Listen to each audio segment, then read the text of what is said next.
Buong araw sinundan ni Dagon ng pulis na si Ricardo at nakita niya na isa talaga itong mabuting tao. Lahat ng puntahan ay tinuturing siyang kaibigan at kamag-anak. Kaya't lalong nanggigigil si Dagon na makuha ang kaluluwa nito hanggang sa marating na nila ang tahanan ni Ricardo. Sa mga oras na yon ay isang masayang tinig ang sumalubong sa pulis. Tatay!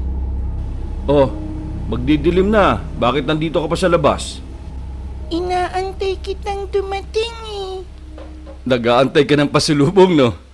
Siyempre, meron. Salamat, tatay. Pero di po yan ang dahilan eh. Dumaan kasi si Aling Tess sa bahay. Oh, bakit daw? Naniningil po ng upa. Naku po. Sinasabi ko na may nakalimutan ako eh. Dapat pala tinanggap ko na yung binigay ng babae. Ano po yan, tay?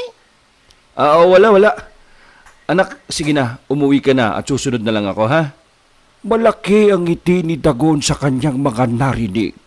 At nang dahil doon ay nakaisip ng isang pagsubok si Dagon. Pera pala ha, di subukan natin. Sa isang kumpas ng kamay ay lumitaw sa mga palad ni Dagon ng isang pitaka na punong-puno ng pera at nag-iba na rin ang kanyang anyo. At siya ay lumakad patungo sa kinaroroonan ni Ricardo. Nang siya ay nasa harap na nito, ay inihulog niya ang pitaka at patuloy pa rin ang paglalakad. Malaki ang ngiti ni Dagon nang makita niyang pinulot ni Ricardo yung pitaka. Sabi ko na eh. Nang biglang, Manong, sandali! Nahulog niyo yata yung pitaka niyo, oh. Ay, salamat, iho. Nako, nagiging mali-mali na yata talaga ako. Okay lang yan. Nangyayari yan sa lahat. O sige, ibulsan nyo na po yan at baka mahulog na naman. Nang makalayo si Dagon, ay bumalik na ito sa kanyang totoong anyo. Pero siya ay takang-taka sa nangyari. Oh, kailangan niya ito eh. Nasa harapan niya na bakit hindi niya kinuha. Bakit niya isinauli sa akin? Ricardo, may bagong nasain dito sa atin, ha? Ikaw na muna ang mag-ikot-ikot sa kanya. Galing kasi sa probinsya, eh. Medyo ingatan mo, marami mga bossing ang tumatawag sa akin para lang idestino yan dito. Okay sir, copy. Habang abala sa kanyang lamesa si Ricardo. Ikaw ba si Ricardo? Ikaw daw ang bago kong yaya? Nagulat at napatingin na lang si Ricardo nang makita niya ang isang pulis na mayabang ang dating at punong-puno ng alahas ang katawan. Ako nga. Ako si Dagon. Dagon di mawari. Anong unang lakad natin? Nagugutom na kasi ako eh. Tara, libre kita.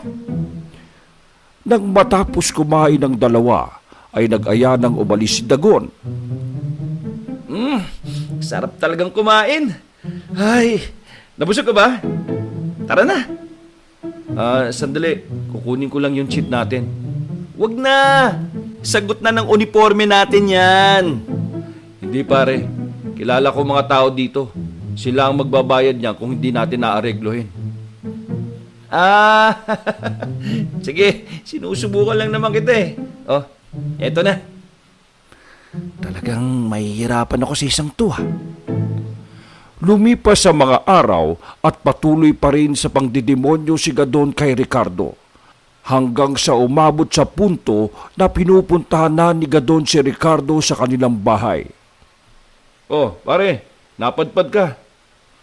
Oo pare, may pinuntahan kasi ako eh. Napagtanong ko na dito ka nga lang daw nakatira. Ito pala yung bahay mo. Parang bahay na kalapati ah. Oo nga eh, medyo maliit lang. Pagpasensya mo na. Sige, tuloy ka. Hindi kaya ako galisin dyan sa loob, pare? Nagpunta ka ba dito para kumustahin ako o alipustahin? Biro lang, kau naman oh. Ang totoo niyan, nagpunta ako dito para may iabot sana ako sa'yo. Oh, eto, sa'yo yan. Kung gusto mo pa, sabihin mo lang, marami tayong mapagkukunan yan. Inabot ni Dagon ang isang envelope na puno ng pera. Pare, para saan to? Para sa'yo yan. Tingnan mo nga itong tinitiran mo. Ipagawa mo. Bumili ka ng mga alahas ng mga muebles. Ibili mo ng mga pangangailangan nyo dito sa bahay. Magkaibigan naman tayo, di ba? Isipin mo na lang na down payment yan sa pagiging magkaibigan natin. At sa kaluluwa mo. Ha? Ano yung pare? Hindi, wala. Sige na, mauna na ako at ako'y nangangati na dito sa bahay mo eh. Nang papalabas na ng bahay ni Ricardo si Dagon, ay bigla itong nakaramdam ng hawak sa balikat. Pare, salamat dito ha. Malaki ang mga ngiti ni Dagon nang dahil sa wakas ay magtatagumpay na siya sa kanyang mga pinaplano.